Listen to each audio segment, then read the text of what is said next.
Hello everyone, my name is Dylan and welcome to another video. If you are new here, hi. I teach modern RP British English in a fun and entertaining way. Hopefully. In today's video, I'm going to be sharing 5 everyday expressions that you can start using today to start sounding more like a native speaker. As always, everything that we cover in today's video will be included in a free PDF. You don't need to sign up or enter your email address. Just hit the link in the top comment. Right, enjoy. Number 1. As mentioned in a previous video, I actually go to a running club. Yeah, very cool, I know, very cool. However, sometimes after a long day of teaching and just being British in general, I don't really have the energy to go.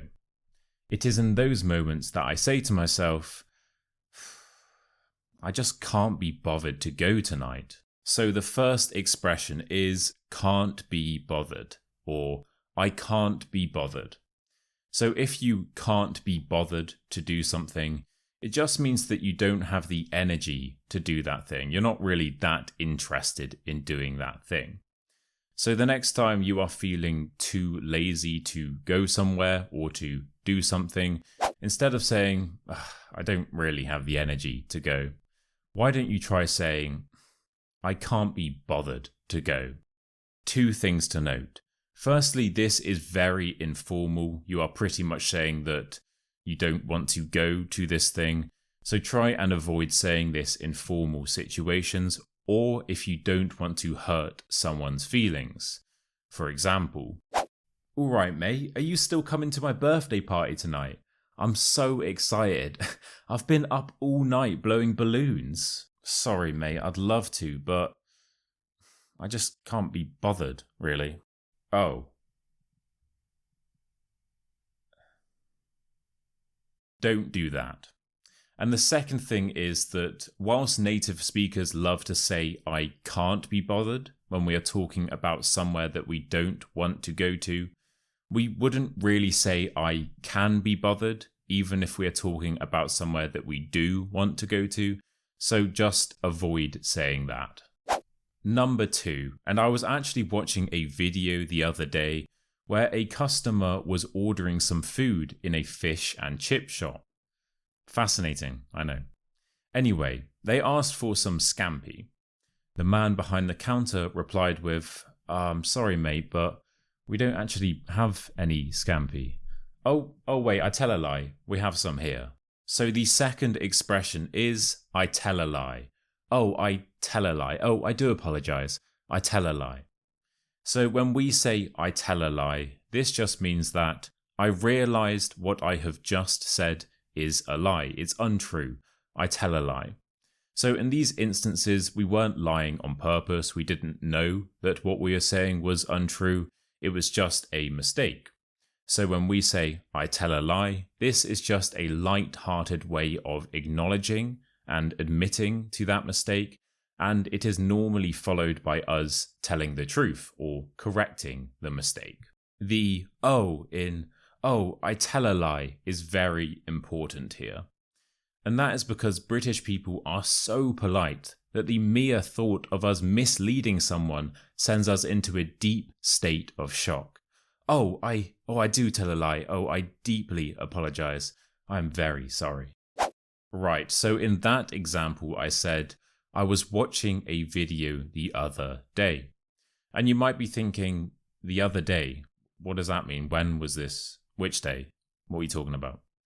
Well, when British people say the other day, that means we are referring to an unspecified day that has happened anywhere between 2 days ago and 2 months ago. This is really commonly used all around the UK, so it's important that you know this. So the next time you are telling a story or just talking about a past event, if this happened any time in the last 2 months, roughly, instead of saying, oh, I was speaking to Sarah last Tuesday? Was it? Oh no, it was was it? Was it Wednesday? I know it was the third. No, it can't have been the Thursday. Oh, it must have been Monday. It was on Monday. Why not try saying, oh, I was speaking to Sarah the other day, and guess what? What? She's doing well. Great. Who's Sarah? Expression number 4 is actually one of my favorites. So, I was talking to my mate the other day, and we were planning on playing some mini golf together. I don't know if you've ever done mini golf, but it's a lot of fun. Anyway, birds of a feather flock together, and my friend was being extremely indecisive. I don't know, mate, if I can go. Maybe. When do they shut? Oh, I need to speak to this person. All of these excuses. So I said, well, listen, mate, we need to make a booking if we want to go, and they might be full. So time is of the essence. Time is of the essence. Time is of the essence. When time is of the essence, it means that time is a factor here. You know, there is a deadline. There's a sense of urgency here. So in this instance, if we left it too long, then they would be fully booked up and we couldn't go.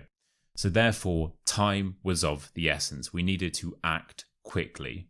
So the next time you are in a situation where something needs to be done quickly and maybe you're running out of time, instead of saying, you know, hurry up, we don't have much time here, this needs to be done now, this is really important, hurry up, you can simply say, time is of the essence. So, you know, hurry up.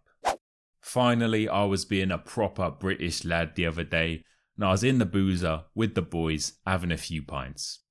Anyway, we were playing some darts, and my mate threw a dart at the board. And no word of a lie, about 10 seconds later, he then proceeded to throw another dart right into the back of the first dart. I couldn't believe it, mate. No word of a lie. This is a nice and simple one. No word of a lie. No word of a lie. No word of a lie. So you can probably guess what this means, but when British people say no word of a lie, that just means what I have just said or what I am about to say is the absolute truth. Not one word of it is a lie.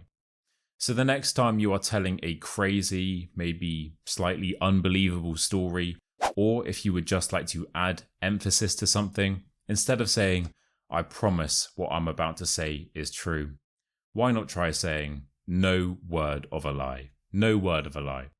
This is quite casual, once again, however, it is very commonly used. So by you saying this, it will definitely help you to sound more like a native speaker. Right guys, and there we have it. I hope you enjoyed today's video. As mentioned, everything we covered will be included in a free PDF. The link is in the top comment. You don't have to sign up to anything or enter your email address. Just click on the link and press download. All I ask in return is that if you did enjoy today's video, why not consider liking the video, subscribing to the channel, and maybe commenting down below. I know those all sound like little things, but honestly they make such a big difference. Not only do they bring a huge smile to my face, but they also mean that I can continue making these videos. Right guys, thank you again so much for watching, and until next time, cheers.